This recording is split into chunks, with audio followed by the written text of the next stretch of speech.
welcome to the Most Excellent 80s Movies podcast on the Most Excellent Podcast Network. It's the podcast where a filmmaker and a comedian strike out to prove that those among us with the most possible advantages and privilege aren't always the bullies, and sometimes it's the scrappy, hardworking kids from Culver City that are really the bad guys.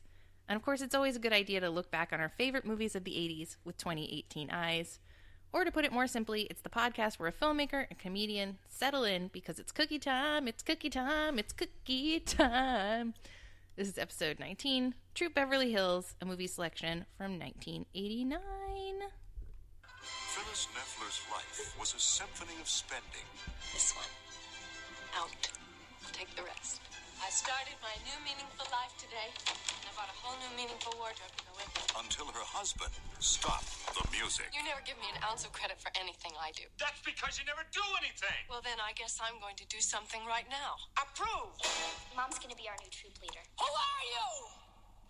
Phyllis Neffler, Troop Beverly Hills. Now she's changing her style. Well, girls, are you ready to rough it? From Rodeo Drive I can't let you take the girls out there alone. Why not? Because you get lost in your walk-in closet. to Cookie Drives. That jamboree thing sounds fabulous. My trip is definitely going. What is a jamboree? From Room Service Is this what you call roughing it? One bathroom for 9 people? Yes. to Public Service. Today I am here to demonstrate for you CPR. Lie down and open your mouth. Last time I did this, I got more than a patch for it. And from High Society Do you like people to call you dictator or just Dick? to High Adventure. I'm sure it's very nice to know how to live in the forest and eat bark. You can prance these little princesses through Beverly Hills all you want. But you will never really be a real wilderness girl. We'll be fine. We're through Beverly Hills. Shelley Long, What an adventure. Isn't nature fabulous, girls? Troop Beverly Hills. She's not a babe in the woods. You just quit now. Not until we sing Kumbaya.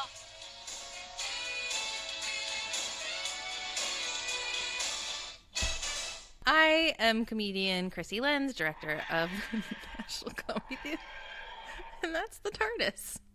Hey. Oh, sorry. I was just coming in from space and time. Hi, I'm Nathan Blackwell, filmmaker. Oh my goodness. Everything's going great today. Yes. We're really on top of things today. So what is your, you have a history of having seen Troop Beverly Hills? So what's your, no, let's bring up your what is your history with Troop Beverly Hills? Because you suggested this one. I did, yes. I love this movie. I watched this movie all the time as a kid. I was Girl Scout. My mom was our troop leader in the early 90s. So this movie has always reminded me of my mom. Shelley Long has always reminded me of my mom. Oh, that's interesting. Yeah.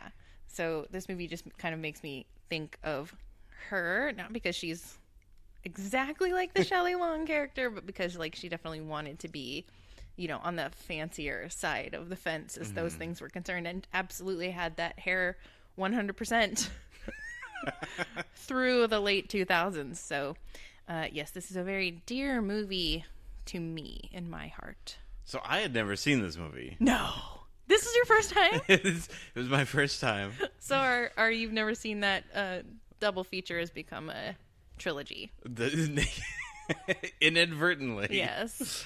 Yeah, it seems so. So yeah, no, I knew about it, you know, and it was like on the cycle of those HBO movies. There was like a brief period where I must have just stayed at my grandpa's house for like 1 or 2 summers because he was the only one who had HBO. So anytime we saw, like, you know, like in the late 80s, there was like, I remember seeing like Three Amigos and Pee-wee's Big Adventure, and then this was one of them.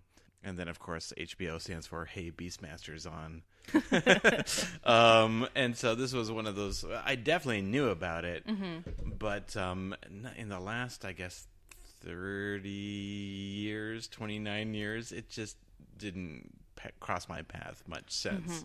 Well, I mean, I can definitely see this also, especially in the late 80s, as being a movie that boys wouldn't particularly be interested in because it's about girls. Yeah, as soon as I was watching this, I thought that this would be a good double feature with Mannequin. Like, and maybe just part of that was the animated intro that they both share. I love the animated intro. Yeah, so this one, I could immediately see that it was done by the Ren and Stimpy creator. It was. That's absolutely correct. Yes.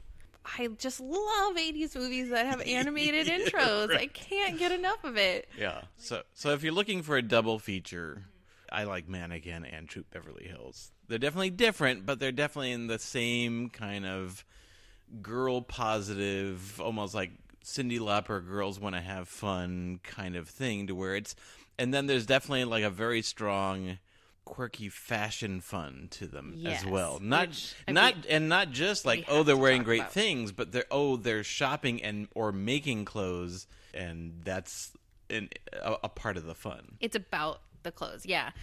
But it's 80s girl positive in the fact that it's very narrow in the focus of, like you said, fashion, Cartier, let's go shopping. Those are our skills. We can't be outdoorsy. We're going to break our nails. And that's the brand of, not that there's anything wrong with that brand of girly, but that's the brand of girly. And there isn't even this isn't like you can do what the men do in their world. This isn't like you can be an astronaut or whatever. This is like, let's have a sleepover and let's have fun. Let's all the friends hang out, but let's go shopping. Let's have a spa day. It's more that kind of thing. And I love everything that Shelley Long wears in this movie. Each outfit that came up, I was like, oh no, that's my favorite outfit. And then the next outfit would come and I'd be like, how could I have been so wrong? That's my favorite outfit. She's like gardening in this like zebra frock that's both pants and skirt. There was one outfit, like when she was like talking to all the parents in her living room, and there's like a fireplace behind her, and she's almost got looks like half of the top half on the left. It's like all these horns it's coming like a out. Bird. It's like a flame bird. It's Mockingjay, basically. Yeah, it's like that looks like some weird like video game extra costume that you get by unlocking some special achievement. It's like literally the origin story of all the looks from Jennifer Lawrence's Mockingjay. The 80s versions of the So this movie, if I had to like quickly describe like what is it like, it's like the young Girl Scout version of Revenge of the Nerds or Meatballs, or basically like the nerds versus the jocks, you know? Yeah, except I definitely see that point, but because it's basically like our group of misfits, and they just happen to be rich misfits, but they're misfits. Super rich, yes. Super rich. And then super rich 80s Beverly Hills. But it's one team versus another, and it's like, oh, we've got to get those people. It's like the other side of the lake, this team. Yeah. And then there's like basically like the sports event at the end that basically flips it like, the underdogs basically win the day. It's funny because this was directed by the director of Revenge of the Nerds, so they must have seen. Oh, was it? Yeah, they must have seen like, oh, this is his wheelhouse. This is what he does. This is what he does. Yeah. Yeah. Yeah, and it is, which is a very 80s thing. Like, it is. Yeah. But I think it's unusual to, we've kind of talked about how in the 80s, like this preppy, very the idea. Yeah, it was always underdog. It was always underdogs versus preps. And here the preppies are because they're the girls. They flipped it. Yeah. They're incapable. They can't do anything. They don't know how to accomplish anything except order room service. Right. And so their enemies are the group of girls from Culver City who are like take it very seriously and are very soldierly. Their boss is very like militaristic and soldiery, and they're they're more about winning rather than fun and friendship. Right. And the main villain, Verda, is always telling her own daughter not to call her mom. Ixnay on the mom business. It's like, that's not what we're here for.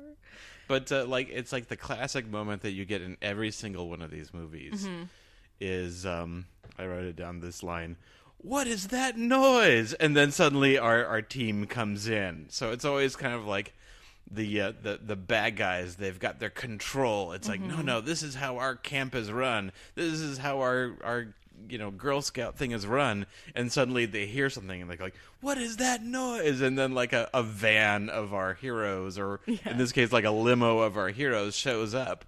And then it's like, wait, I thought you were out of the competition. And then it then begins like the 25 minutes of like the final sports showdown. There's so much stuff about this movie, though, that I love that's super 80s. Like all of the business of the divorce between Shelley Long and Craig T. Nelson. And then all the like... And Craig T. Nelson is such a dick. Like, there's nothing remotely redeemable about him or his character. Like, he's Neffler the Muffler Man. And it never occurred to me when I was a kid, but as an adult, I was like, wait, how is he a Beverly Hills bagillionaire if he fixes mufflers? Well, he doesn't fix them. It's his company that does. And so there could be like a whole chain of them. He could honestly, like he could have like 20 of these, Maybe. She does say that she coupon clipped his way through law school. So I was curious about his finances and business dealings. But they're getting divorced. He is so unsupportive and mean. And I get, like, she's like a shopaholic who really doesn't care anything about gossip except gossip and the latest fashions. I get it. But there's nothing redeemable about him or likable about him. She remains in love with him the entire time. Doesn't want the divorce. He has another woman. And every time he reveals that he still wants to get divorced, she's sad. And then at the end, they get back together. And at some point, she asks him to open a jar of mayonnaise, and he is shirtless. And like we've been talking about dad bods, but this is there's nothing. King of the dad bods. There's nothing sexy about him at all. Anyway, I feel like in the 80s, people were really like focused on fancy divorces. Psychotherapy. I love that character, the young girl character who's always like analyzing people. Yeah, so that was huge. So I see connections with this movie and Overboard in like the analyst and also the amazing transforming wardrobe technology. And the shoulders. And dad bods. The shoulders. So this is very much a movie of its time. Like you could see like what were the topical things, Yeah. And each of the girls sort of represents like a certain aspect of that like 80s parenting thing. Because the one girl, like her parents just completely ignore her. And so she's very bitchy. And then like all the different like parental groups are represented, including one girl who's the child of a character who's just named Dictator and whose mother is supposed to be like an Imelda Marcos character. And it's like all these references to a real life dictator from the 80s. And it's like cute comedy. Yes, he had to oppress the rebels this weekend. Yeah. So they earn patches. But so you're right. So sort of the theme. Oh, by the way, so much inappropriate cigarette smoking. Oh yeah, she's smoking a cigarette at a Girl Scout troop meeting. Yeah, good. Constantly. It's hilarious. But like the theme is like underdogs winning. But through that, they sort of have to write their own rules, right? So they make up their own patches, although some of them seem like they could have been real patches, right? The CPR thing, fire safety, yeah. Those seem real. The dancing patch, that all seems fine. But they also have sushi appreciation, how to crush a revolution badge, and like jewelry appraisal. So they make their own patches. This movie is also the first time I ever heard that whole badges, we don't need no stinking patches. And I always thought it was from this. So everyone, like The Simpsons and all these other... I still don't actually know what it's... It's from The Treasure of Sierra Madre, which okay. I saw like last month. Oh, all right. Well, let's just all say it's from Troop Beverly Hills. Yeah. So, so basically, Humphrey Bogart and his buddies are gold prospecting in Mexico, and then these bad guys, these looters, are coming up to them and say, "Oh yeah, we're police officers. We need to blah blah blah blah." And he's like, "Where's your badges? Badges? We don't need this." And then they do a gunfight. Wow, then that really stuck with everybody. Yeah. Okay. Because that was the 50s. And there was nothing else. It endured.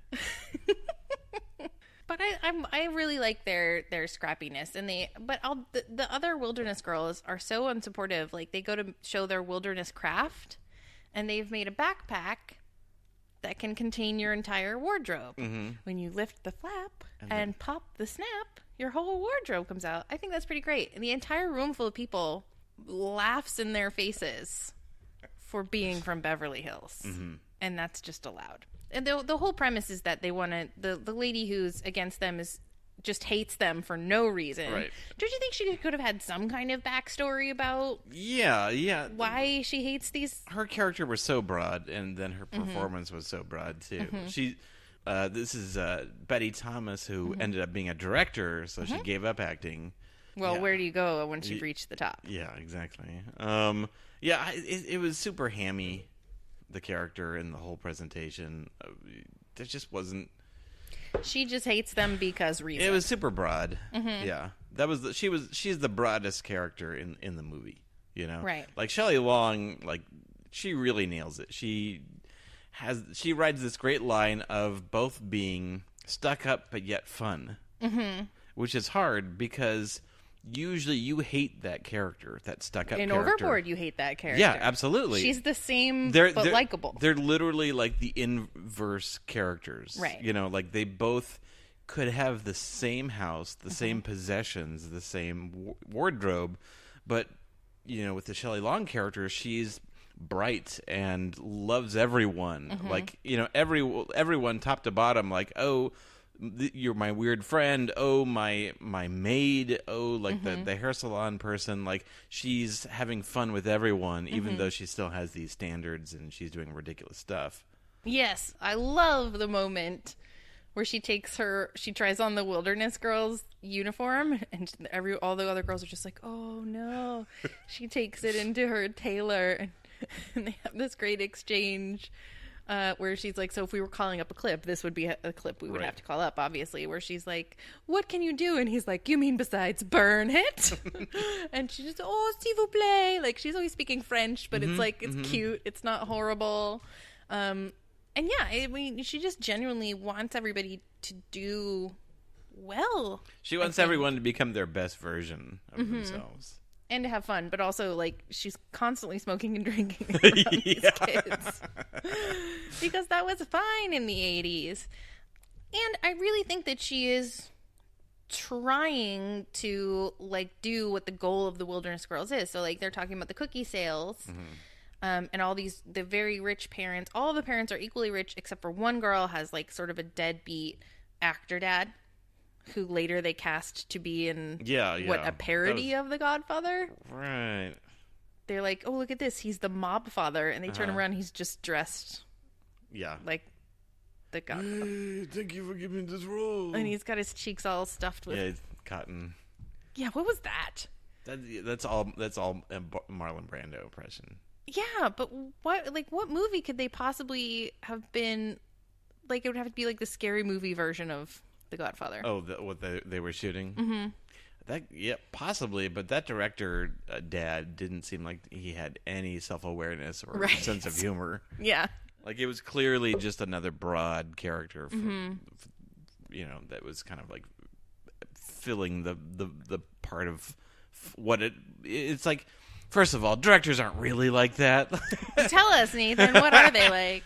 Well, you know, the first time we meet him, he's like, "Oh, we got to get Redford and blow up a helicopter," and they're like, "Yeah, it's funny. No. It's funny, like, you know, that there's this broad perception of what a director is like, and it's movie people making that broad character. But I mean, it's okay. I'm past it. He did not have a beret and jodhpurs though, so it was or a megaphone. So he was just he fell short of that's that. Early Hollywood. Yeah, but that was the little girl who was so into therapy. Was the director's kid? No, those were two different kids. There were too many kids. There were 8. Yeah, but I liked the director dad, but I also loved the sort of Jackie Collins author. Oh mom, yeah. No, she's got the best British line. one? She has the best line in the movie, where so she's a writer, and so she and her daughter are working on her story in the car when we first meet him, and then the best line is, "Felt his manhood rising to a frenzy." That's the daughter's yeah, exactly. And then she says, so the daughter suggests that, and she goes like, and then she corrects it, "Felt his manhood rising to a pulsating frenzy." Ooh, that's good. I like it. But she's very supportive too. Like, she's always in leopard, and she has these huge statement earrings, and her hair is so wide and aqua netted. I love her. But she's also very supportive of her daughter and of the Wilderness Girls and everything. Like, when they're discussing the cookies, all of the parents are like, well, couldn't we just buy a lot of boxes? And you know, Shelley Long is pretty adamant that no, the point is to engage the community and for these girls to problem solve and get out there and sell cookies. In a different movie, Shelley Long's character would be lying because she secretly wants to win, but in this movie, she legit wants the girls, at least 75% wants them to succeed on their, doing for themselves, and then 25% kind of wants to beat the bad guy, But yeah, but it is that genuine, like, she wants the girls to know that they can win. So that's more of her motivation is the girls. And I think, like, she sort of has this journey, which as an adult I appreciated all the more, where she does start out as, like, being this kind, genuine, loving person. And Craig T. Nelson, in their very first fight, says to her, like, regarding whether or not there's another woman, he's like, yeah, there's this really funny woman, and it's you. And I was so excited when we were young to see, like, the person you'd become. And you just became someone who shops. And that's all. And that's why I don't love you anymore. They talk about all the things that she couldn't follow through on because she wasn't passionate enough about any of it. And I kind of get it. It's like, well, what is she supposed to do? She's trying to be this perfect Beverly Hills wife. Well, that's what they do. She doesn't have any, he says she doesn't have any skills. But what is she supposed to do? And then finally, when she, like, realizes that she likes being the leader of these girls and helping them find their strengths and appreciate who they are, I guess, deep down, she sort of finds her calling and becomes a better person. But I don't know. I think that she always was sort of the same person. Well, she was just kind of in her, maybe she was always the same person, but she wasn't really affecting the world around her. She was just affecting her own world. Right. And she and her daughter also kind of, their bond grew as well beforehand. Yeah, they don't really tell us what the mother-daughter relationship is like beforehand, but they sort of show us, like, that kind of, in the 80s it still wasn't considered incredibly hip to be, like, very involved in your children's lives, like, not like it is now. I thought they nailed the dad and daughter time to where it's just like, I'm a divorced dad. How about pizza and then soda pop and then let's go to a movie. Just kind of like smothering them with these big things. And then Nintendo, they're playing Nintendo. Yeah, exactly. Which was fairly new still in 1989. Which we'll learn all when we about, see The Wizard. Which we have already seen. Which we have already seen, but we have not recorded yet. Can't wait. Yeah, and it's also the cliche of the divorced dad who's going to immediately find, he's divorcing his original wife because she's not enough of a real person for him, yet he's then going to remarry a duplicate of her, who's a bitch. And they, like, that really stood out to me too, watching back this time, was that cliche that like the new woman has to hate, that these women have to hate each other. Yeah. Just for no reason. It's interesting. They don't even know each other. The things that he didn't like about her, he found an even more kind of vapid woman to replace her. Has nothing, and it's but that was the 80s. Was that's what you were expected? Was that you had to hate whoever your ex-partner found? Really more of a fling girlfriend. Yeah, but he's gonna marry her at some point. That's part of the B plot. But at some point that changed, because that isn't the way that the world is now, right? Because people divorce or they remake their families. Yeah, and it's all about we're way supporting happier that other now. person. No, but I mean it. Like, I think there's less of the a popular yeah. You know, I'm going to hate whoever my ex-partner chooses to, and more like, no, I'm going to be friends with that person. We're going to be co-parents together. It's kind of like, what is the new social norm? Mm-hmm. You know, and the new social norm is to be cool with that, even if you do secretly hate them. I guess so. But this is just like open hatred of the other person. It's not cool to openly hate them. No. Anymore. You've just right. secret. So are you saying that you think deep down people secret? See, because I think No. So is it deep down you want to hate? You hate first of all. As soon as they exist, you want to hate them, mm-hmm. and then you hope to still hate them, but then you probably find out that they're cool.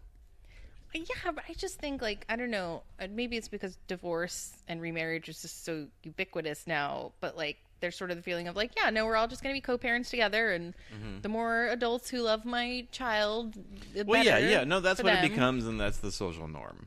Now. But, yeah. But not in the 80s. Well, again, when we say social norm, that means that is what is expected, that is what we see reflected in pop culture, like TVs and movies, you know. It's mainly like what is the kind of image that you see portrayed in this pop culture, you know? There definitely is some bad 80s. I mean, in addition to the inappropriate smoking, they have the kids selling cigarettes in addition to cookies at one point. There's like some cultural appropriation. There's, you know, like you said, the cartoonishly broad characters, including the like bimbo girlfriend and the, you know, the director character and the writer lady. There's also like just one part that really made me cringe where they're selling the cookies outside of a gym to fat women who are... Oh, yeah. Like, you didn't need that. And, you know, their solution to sell the cookies is to just, like, use all of their resources to have Robin Leach host a fashion show. Oh, yeah. So one of the most 80s things ever is Dr. Joyce Brothers and Robin Leach from Lifestyles of the Rich and Famous in the same scene. And Pia Zadora, too, who was, like, somebody who did stuff in the 80s. I don't know. Like, at the end... He's finally proud of her. Like, Craig T. Nelson is finally proud of her. Well, I mean, I really had a fun time watching this, but structurally, it's kind of like, you know, it's kind of jumbly. Like, it's like there's like a scene where they're all having a party, everyone's getting along, all the parents are congratulating her on turning their kids around. Craig T. Nelson now kind of likes her, and this is the kind of scene that you'd see at the end of the movie. Right. And then there's like 38 minutes left because they haven't had the big sports showdown. Right. It's almost kind of like there's two movies vying for control. And in this sports showdown of like our team versus your team really gets kind of wedged in there at the end. You know, where they have to versus so her all troop has to win the jamboree, which is a hike. Because really it's a competitive hike. This competitive hike has nothing to do with all the stuff that Shelley Long has been doing, you know, with these other kids' lives and their, you know, and all the stuff with like their parents. Like, and like things maybe like they that. should have had to use the skill, like their individual skills. Like, I don't know. It just seemed like this big competition didn't have too much to do with all the other stuff that they were developing and working on throughout the movie. You know, it was kind of like, it was just kind of like a big showdown, and it was more about their team versus the bad guys. And the bad guys being willing to cheat in order to win. Because the most important thing for them is to win. And to get the trophy, even if they just like the two little girls take the trophy and run away. And they leave their leader behind. She breaks her ankle and they just leave her. And a victim of what she taught her own students. Yeah, and her own daughter. And I told her not to call her mom, and then yelled at her, "I was in labor with you for 17 hours," which is actually really short time to be in labor. That's not a long. Well, I wouldn't be surprised if that character just made a mountain out of a molehill. Squeezed. Pop, out comes baby. Yeah, she's the meanest lady. And then anyway, Troop Beverly Hills decides that they are going to do the right thing and carry her across the finish line. But you're right, that doesn't really tie into what they're doing. And then they have to resolve all that stuff beforehand. That's why there's almost like this weird resolution, like 38 minutes before, not that I counted, 38 minutes before the end of the movie, because they can't do all that stuff at this jamboree, which is out in the middle of nowhere. But the scene that you're talking about at the party where they sit down together and she thinks that he's going to say that he wants to get back together with her. That's what we all think, right? Because he's like, I'm very proud of you. I just want you to know, like, I see how you've changed, and now I value you a bit more. So well done. But what he ends up saying is that, like, he's decided that he wants to have joint custody of his own daughter. Right. And I'm like, so previous to this, he wanted no custody? Well, I feel like that was a save. Like he was going to say how he was going to feel about her, and kind of backtracked and didn't have the courage to say it, and then said, we should have joint custody of our kids.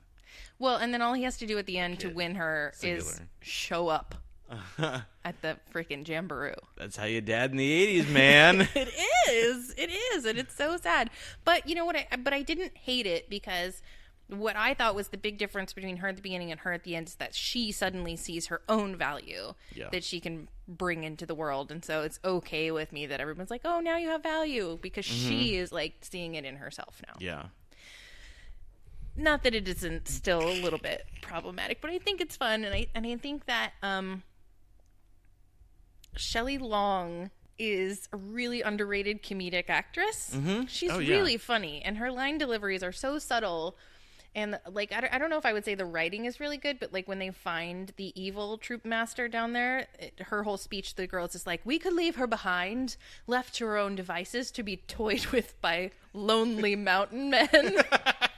Like, that is such a good line, and it's delivered so well. No, I think this is one of those movies that I feel like the writer is very present in this one in terms of and then also Shelley Long's performance. And physically too, like she does a lot of physical comedy as well. She's no, crawling in the muck absolutely. and carrying the fondue. and Don't worry, girls, I'll save the fondue. It expertly, and then also, like, during the dance scene, she's just like hitting Do the Freddy. Yeah, she's blah blah blah. And when she walks into the pool, like, I think her performance in this is really, really good. Also, Tori Spelling's in this. It's her first film. Yeah, not really doing anything. Nope, and also brunette, so that's why. And then Carla I can't say her name either. Carla Gugino, who's in everything. Yeah, she's in it, and she's easily the worst dancer. Like, there's shots where they put her in the back and then they hide her from an angle. Like, so I read on IMDb that was because she was much older than the other girls, and so she was much taller than the other girls. So they were like, sort of like, could you crouch down? You don't seem 12.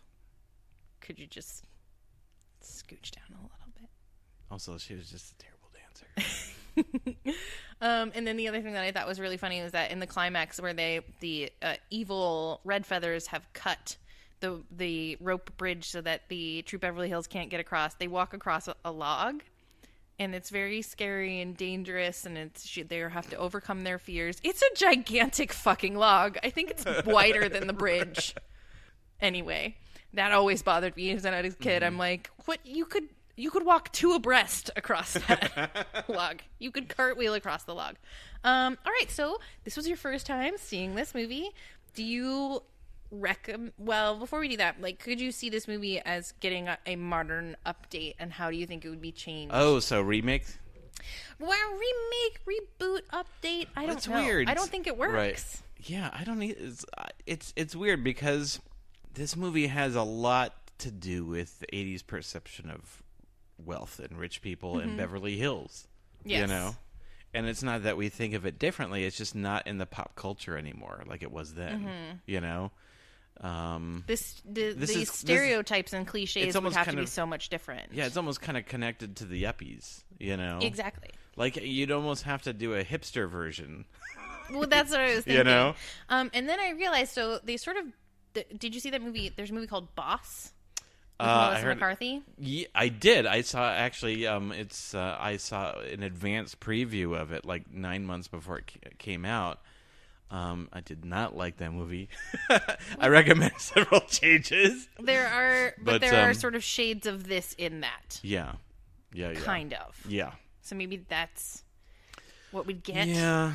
If I remade this movie, honestly, and I'm not into reality shows, but I'd make it a reality show. Like, I would take some Beverly Hills, like the wives of Atlanta Beverly Hills or whatever, you know, and then make them run a Girl Scout competitive hike. A Girl Scout troop. Yeah. Okay. But I mean, like, the easy answer would be to, like, get Anna Faris or Reese Witherspoon to do a remake. But I feel like it just doesn't work. There's not as much. It's very of its era. Yeah, like of its era, that trendy Beverly Hills woman or man, or just like that concept of rich Beverly Hills people was. So maybe we see it from like a dad's point of view. Like the dad is struggling to keep up. I don't know. I just. Maybe we know. just leave it in 1989 where it belongs. Okay, so the taglines, there are 2 taglines for this movie. I love taglines. I just like to know what they are. They were, she's hilarious, she's captivating, she's wonderful, she's a Beverly Hills babe in the woods, and the woods are wild with laughter. That's terrible. Yeah. And it's really long. The second one is better. It's when the going gets tough, the tough go shopping, which I feel like is just a t-shirt that people wore in the 80s. Yeah. There's a lot of cameos that don't make a lot of sense to people who don't know who those people are, like Robin Leach and Dr. Joyce Brothers, and very, very 80s, very topical. Very 80s. And then this was one of 3 films of 1989 to have that animated title sequence, including Christmas Vacation and Honey, I Shrunk the Kids.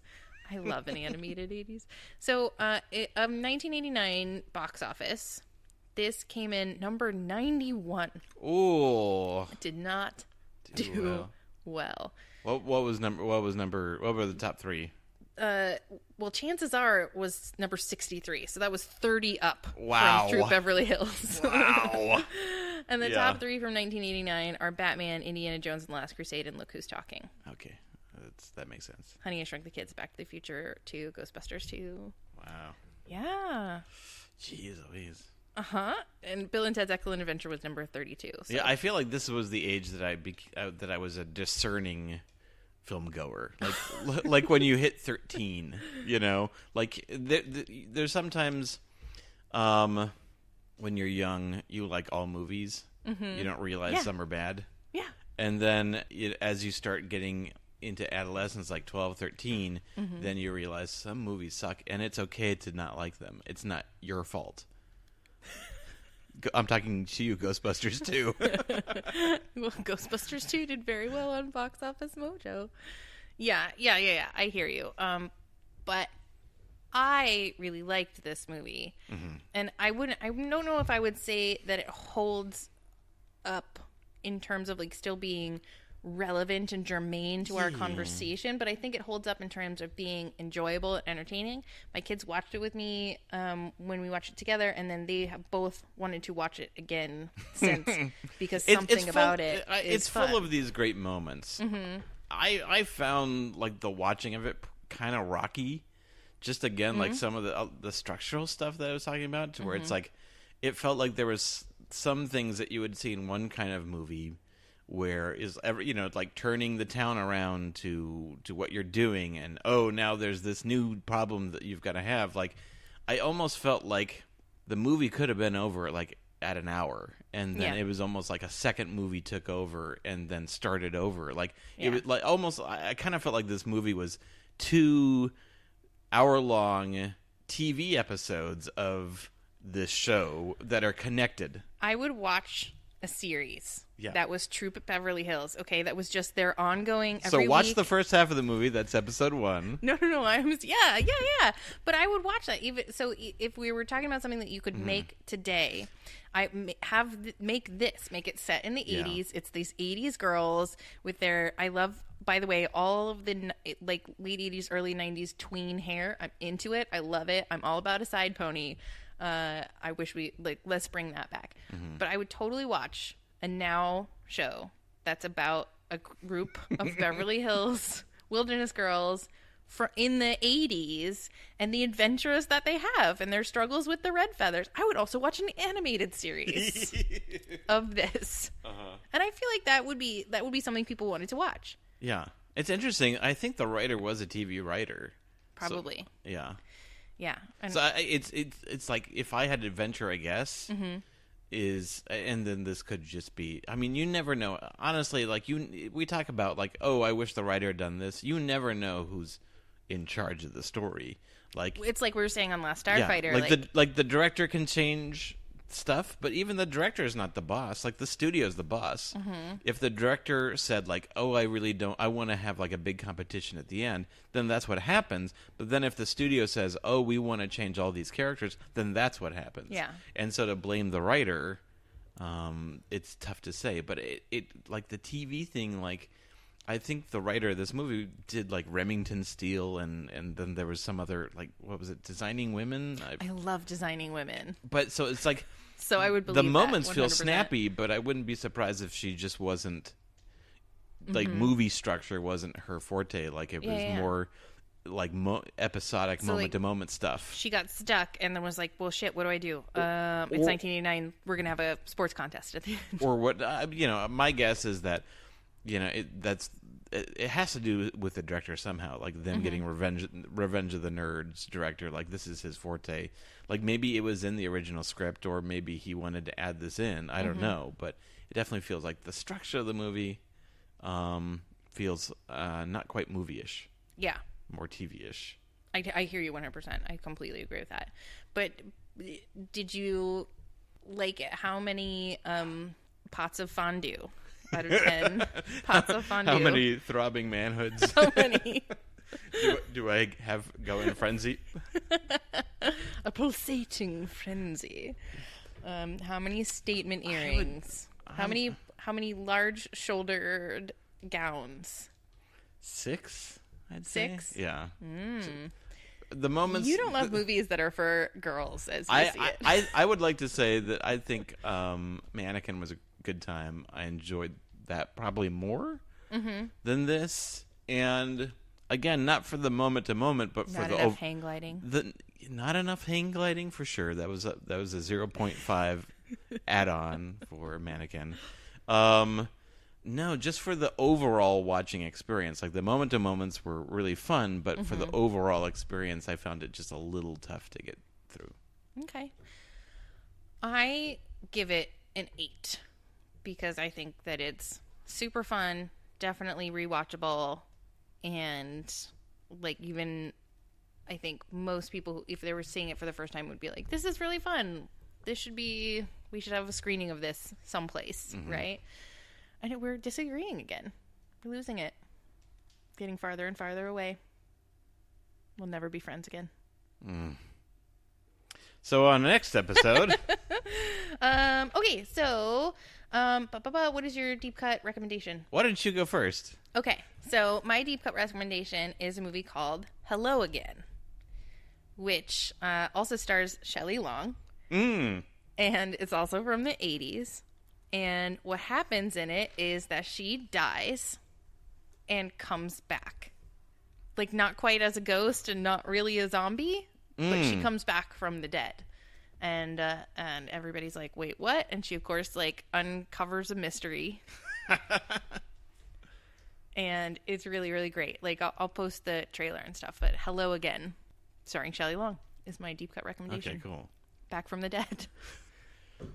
I wanted that to be our next movie, but instead we are watching something else. So what would your deep cut recommendation be? Shoot. Give me... Maybe it's just Revenge of the Nerds. I haven't seen Revenge of the Nerds. I haven't either. So my deep cut recommendation is like, okay, so first I thought Meatballs, because it kind of started this our camp versus your camp competition thing.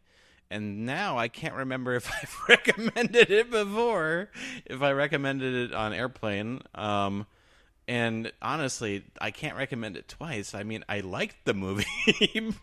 It's my first movie memory. I told you that. That Meatballs is your first movie memory? Yeah. So I was... At the drive-in? At the drive-in. I was 3 years old. Okay. You've definitely told me that story. 1979. And then, but the first, so that's like the first thing I remember is at the drive-ins in our station wagon seeing Meatballs. But what I will recommend is The Treasure of the Sierra Madre. Yeah. Which is where Badges, We Don't Need No Stinking Badges comes from.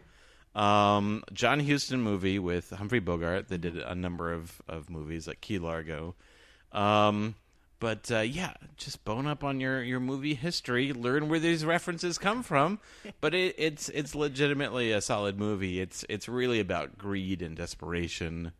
Humphrey Bogart plays a gold prospector. Actually, he's just kind of a down and out bum in Mexico, an American in Mexico, just going from one thing to another. He's basically homeless with his friend. And then they end up teaming up with Walter Huston, who won an Oscar for this role. And they start prospecting for gold, and then greed just starts twisting them on each other until, bad things happen. But, that's my recommendation. I like that, and it is stuff. A very deep cut. Yeah. It is. If you liked that reference, Badges, we don't need no stinging badges, and you're wondering where it's coming from. Also, we should mention that I meant to say this too, but I love the relationship that they have with their housekeeper. Mm-hmm. Is her name Rosa in this? Because she is also the housekeeper from Will and Grace. She's Karen's housekeeper from Will and Grace. And isn't her name Rosa in that too? But there's a really cute moment where Rosa starts crying and she's like, I don't want you guys to split up. And Craig T. Nelson is like, I told you not to mention the divorce in front of Rosa. And they're talking about it in front of their child like it's nobody's business. You can find me at ntdphoenix.com or at The Real NCT. Of course, you can find everything about Most Excellent Podcast on mostexcellentpod.com or on the Facebooks or the Instagrams and the general interwebs. You can find Nathan at squishystudios.com or voyagetrekkers.com and, leave us a review. We'll read it if you want us to, and even if you don't want us to, because we do what we want. Thank you so much for listening. Remember, when you're out there in the world, keep the Most Excellent 80s Movies podcast motto in mind. Be excellent to each other, and may your manhood rise to a frenzy. A pulsating frenzy. Sorry.